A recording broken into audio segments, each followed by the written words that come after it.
Praise be Jesus and Mary. Now and forever. In today's first reading, taken from Acts chapter 5, the Pharisee Gamaliel stands up in the midst of the Sanhedrin and warns his fellow leaders about persecuting the apostles of Christ. The wise Gamaliel reminds the assembly of two recent examples of zealous movements that failed, proving that the movements were not from God. In Acts 5, verse 36, we hear him say this, quote, "For before these days Judas arose, claiming to be somebody, and a number of men, about 400, joined him. But he was slain, and all who followed him were dispersed and came to nothing." That's the first failed movement that Gamaliel calls to mind. Historically speaking, there's not much known about Judas. He was obviously a charismatic figure, and by the force of his personality and the things he was doing and preaching, he pulled people toward him. But he pulled them away from the path of God. That was the problem. The Jewish historian Josephus speaks of another Judas, a different one, which arrived on the scene a little after the time of our Lord and started a messianic movement in Judea. This Judas actually claimed to be a new Joshua figure. And he said that he was going to separate the waters of the Jordan River just like Joshua had, to permit his followers to cross it unharmed. And just like Joshua in the Old Testament, he and his followers were going to begin a new era for Israel. That's what he claimed.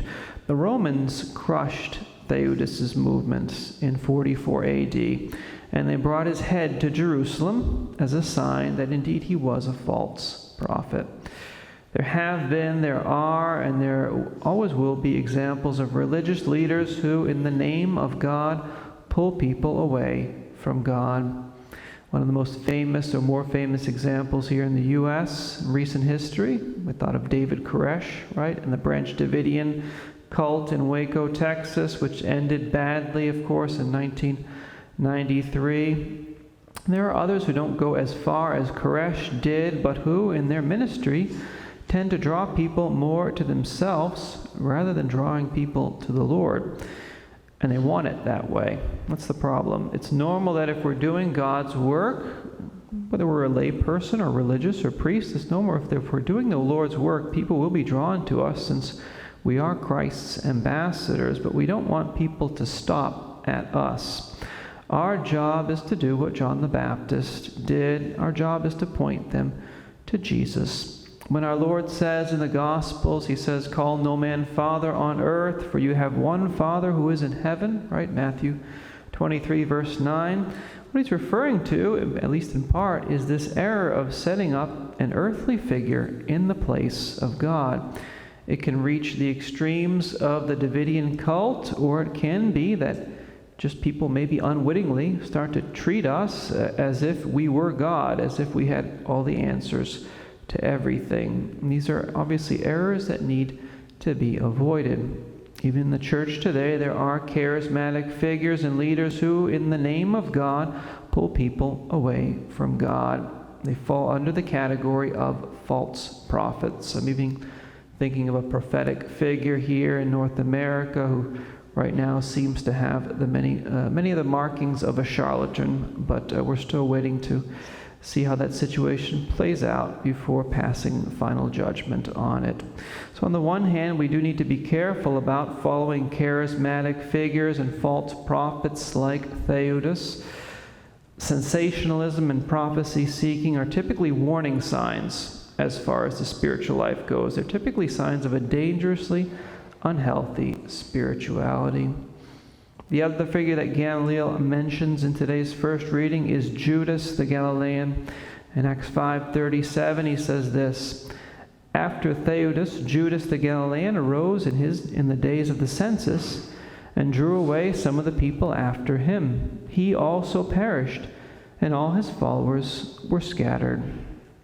Josephus, again the Jewish historian, speaks of this Judas the Galilean as someone who led a revolt against Rome in the year either 6 or 7 AD. Judas was resisting the Roman census imposed by Rome for tax purposes. According to Josephus, Judas's movement actually led to war with the Romans, which began in 66 AD and finished with the destruction of the temple and the destruction of Jerusalem in 70 AD. So the same Roman census, which Our Lady and St. Joseph were obedient to, and went down to Bethlehem to register for, that same Roman census is what Judas the Galilean rebelled against. As a side note, I think there might be a lesson to be learned in that for all of us, something to reflect on. Judas the Galilean is an example of people who become wrapped up in political or religious ideology. With ideologies, the idea that someone has about the world or about reality or even about the faith shapes obviously how they view everything, and it informs the choices that they make. With ideologies, truths and facts don't matter unless they conform to the person's distorted view of how things are or how they ought to be. Both traditionalism and modernism are ideologies, which we've commented on somewhat frequently here. There's nothing, again, wrong with being traditional.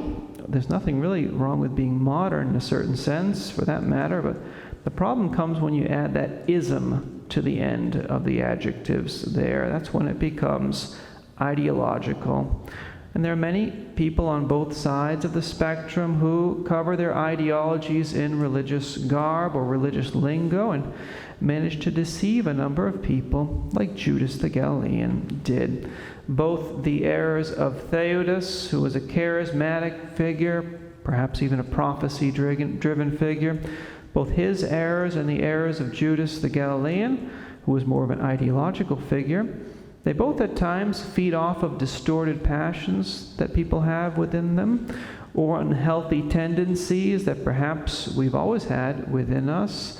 But whatever the spiritual illness is, both errors deviate from the faith which was handed down to us by the apostles. The ones whom Gamaliel actually was defending in today's first reading.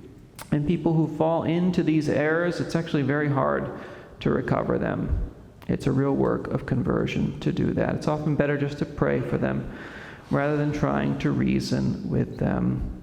And when we were at school, I remember when we were in Rome and we were at school, there we actually had a surprisingly good early church history class at the Antonianum. It was actually surprisingly good. In the early church, in the first few centuries, there were many charlatans. There were many people who were claiming to be someone, and they weren't anyone important. There were also a number of sects and cults and Gnostic figures and heretical groups, and there were many charismatic figures, many crazy ideas floating around everywhere in the early church. It was not a pretty picture back then. So amidst the sea of errors and distortions, what was the saving grace, as it were?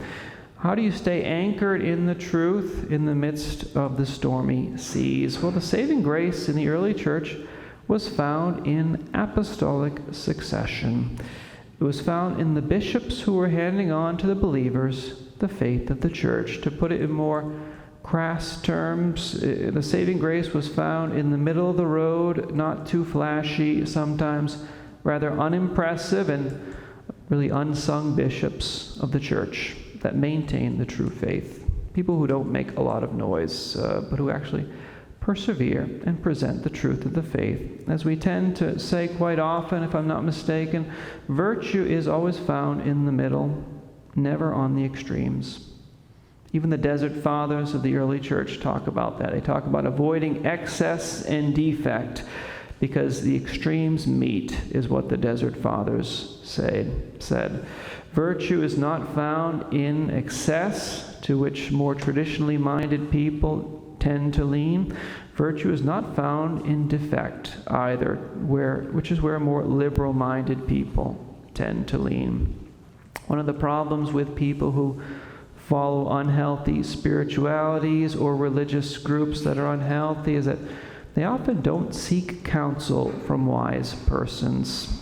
Sometimes they don't even seek counsel from priests. Certainly, there are some priests who are less than trustworthy. We'll grant that, obviously, but not all priests are like that. In this area where we are in southern Indiana, there are a lot of faithful priests, maybe not too flashy or charismatic, but faithful nonetheless. So sometimes it would be wise to know what they say about following this charismatic person or that charismatic person, or what they say about attending Mass at this sectarian group or at that sectarian group. What do they have to say about it?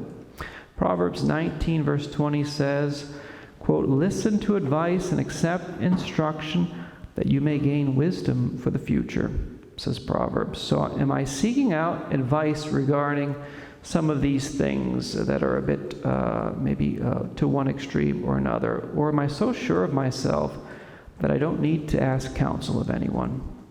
The Sanhedrin in today's first reading actually listened to the wisdom of Gamaliel, and they let the apostles go. And time has proven that the preaching and the ministry of the apostles was from God, wasn't from men. It was from God. So may we too, like the Sanhedrin in today's first reading, may we too be open to seeking out wise counsel when it comes to discerning different movements that are or that claim to be within the church. And may Our Lady, Mother of Good Counsel, give us the wisdom to remain faithful to her Son and faithful to his church in the midst of the stormy seas of our times. Praise be Jesus and Mary. Now and forever.